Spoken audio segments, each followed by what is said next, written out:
أنا دكتورة مريم فؤاد، أخصائي التغذية العلاجية والسمنة والنحافة. كنت عايزة أقول لكم على شوية حاجات ما ينفعش اللي احنا نبدأ يومنا بيهم أو ناخدهم على الريق أو على معدة فاضية. زي ايه؟ ما ينفعش مثلا ان أنا أبدأ يومي بأي نوع من أنواع الكافيين، شاي وقهوة ونسكافيه والحاجات دي كلها على الريق، لأن طبعا مع تكرار العادة ولفترات طويلة أنا كده بعرض نفسي لحاجة اسمها قرحة في المعدة، يعني تآكل الجدار الداخلي للمعدة، وممكن مع الوقت يسبب نزيف. تاني حاجة بلاش الحاجات السبايسي، حاجات مشطشطة وحاجات حراقة طبعا على معدة فاضية، ده غير مفضل.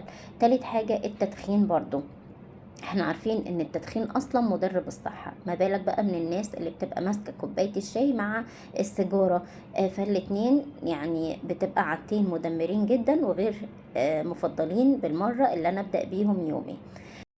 المقليات برضو من الحاجات الغير مفضلة، بلاش أبدأ يومي بحاجات تقيلة.